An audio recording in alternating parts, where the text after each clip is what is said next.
प्रिय स्टूडेंट, आज हम लोग चैप्टर 1 का ही प्रश्नावली 1.2 सॉल्व करने जा रहे हैं, जिसमें कह रहा है निम्नलिखित संख्याओं को अभाज्य गुणनखंडों के गुणनफल के रूप में व्यक्त कीजिए।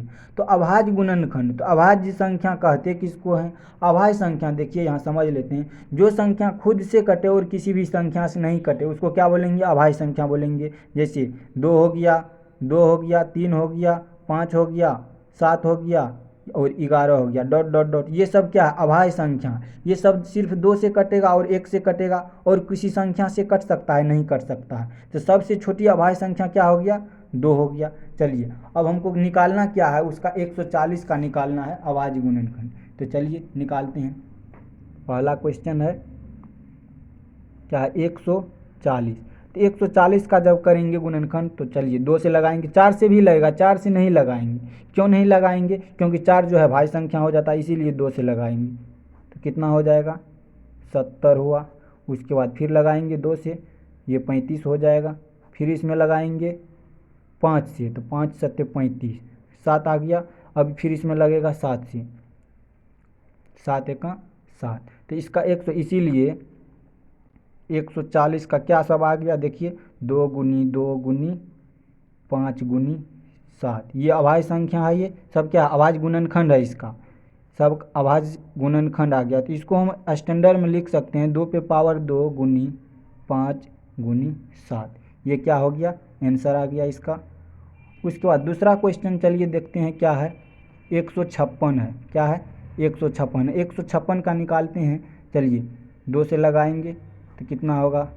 2 सत्ते 14, 1 2 8 16, 78 दूना 156 आ गया। फिर इसमें लगाएंगे 2 से, 39 हो जाएगा। उसके बाद इसमें देखिए 2 से नहीं लगेगा, अब 3 से लगेगा। 3 से लगेगा तो 13 तिया 39 आ गया। और फिर डायरेक्ट ये 13 से ही लगेगा, 13 का 1। तो ये देखिए अब इसका गुणनखंड आ गया हमको अभाज्य गुणनखंड 156 का लिखेंगे। इसीलिए 156 बराबर 2 गुनी 2 गुनी 3 गुनी 13। तो इसमें हम देखिए अब इसको स्टैंडर्ड में फिर इसको लिख लेते हैं। तो 2 पे पावर 2 गुना 3 गुनी 13, ये भी इसका आंसर आ गया। उसके बाद चलिए दूसरा क्वेश्चन भी सॉल्व हो गया। तीसरा क्वेश्चन चलिए सॉल्व करते हैं।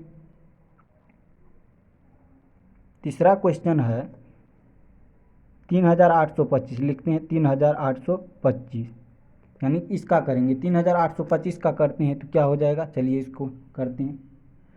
3825 का जब करेंगे तो क्या देखिए 3 से लगाएंगे, 3 एका 3, 3 दूनी 6, यानी 12 तिया 36, 36 37 38, 2 बचा। उसके बाद 3 सत्ते 21, 21 1 बचा, 3 पचे 15। चलिए फिर लगाएंगे, 3 से लगाएंगे तो हमको क्या आ जाएगा? 3 चौके 12, उसके बाद 3 दूनी 6, 1 3 पचे 15, 425 आ गया। फिर अगर इसमें हम लगाएंगे 3 से अब नहीं लगेगा, 5 से लगाएंगे तो कितना आएगा? 5 8 40, 2 बचा 25, 5 25, 85 आ गया। फिर इसमें हम 5 से लगाएंगे तो कितना आएगा? 17 पचे 85। अब इसमें 17 से लगा देंगे तो कितना आएगा? 17 एका 17।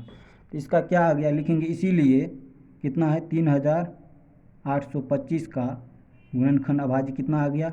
3 गुनी 3 गुनी 5 गुनी 5 गुनी 17। तो इसको हम स्टैंडर्ड में लिखेंगे तो 3 पे पावर 2 गुनी 5 पे पावर 2 गुनी 17, ये क्या आ गया? आंसर हो गया।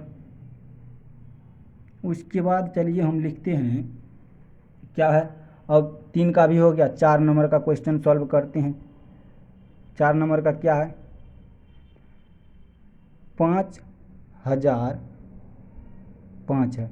चलिए इसको करेंगे तो 5005 में चलिए इसमें 5 से ही लगेगा डायरेक्ट। तो 5 से लगाएंगे तो कितना हो जाएगा? 1001, यानी 1001 आ गया। इसमें फिर लगाएंगे 7 से लगाएंगे तो यहाँ होगा 7 का 7 3 0, 7 चौके 28, 2 28 2 30। उसके बाद 2 पे 1 21, 7 तिया 21, 143 हुआ।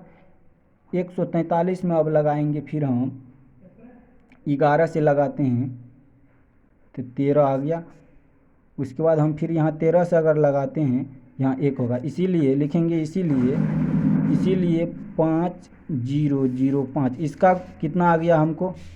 5 गुनी 7 गुनी 11 गुनी 13। तो यही हमको आंसर आ गया।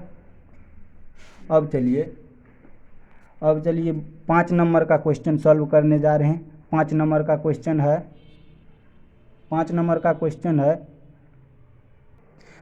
का क्वेश्चन इतना है, कितना है, 7429 है। इसमें अब हम इसको अभाज्य गुणनखंड करेंगे इसका। चलिए, कुछ ऐसी संख्या है जिसको याद ही रखना पड़ेगा, तो इसमें हम डायरेक्ट लगाएंगे, 17 से लगाएंगे। 17 से लगाएंगे, हमको आ जाएगा ये 437 आ जाएगा।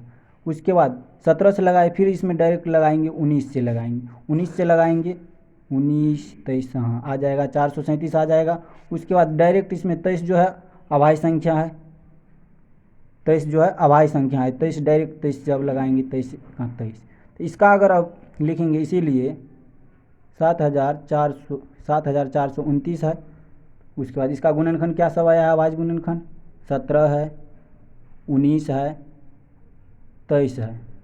यही हमको आंसर आ गया, कन्फर्म आंसर। उम्मीद है आप लोग समझ गए होंगे। धन्यवाद।